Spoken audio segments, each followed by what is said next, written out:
السلام علیکم۔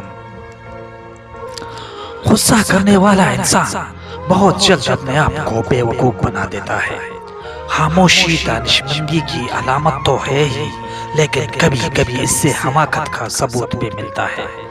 طنز اینک کی مانند ہے جس کے ذریعے اپنے چہرے کے سوا ہر چیز نظر آتی ہے۔ غصے کی مقدار بات چیت میں اتنی ہی ہونی چاہیے جیسے کانے میں نمک۔ غصے کی بجائے مسکرانے والا ہمیشہ مضبوط سمجھا جاتا ہے۔ مصیبت کے وقت گھبرا جانا مصیبت سے بڑی مصیبت ہے۔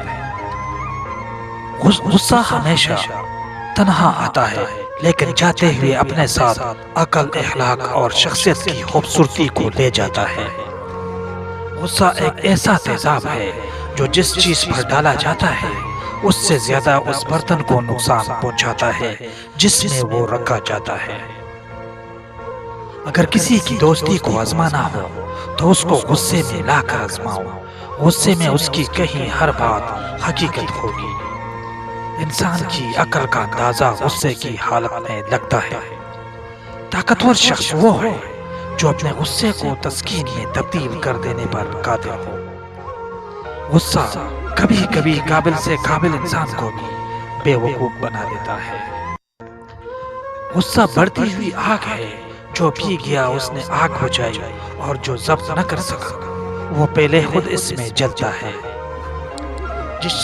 جس کو غصہ دیر سے آتا ہے وہ بہت ہی عقل مند ہے، اور جو بہت جلد غصہ کرتا ہے وہ اپنی بے وقوفی ظاہر کرتا ہے۔ اپنے آپ کو اس وقت تک انسان نہ سمجھو جب تک تمہاری رائے غصے کے زیر اثر۔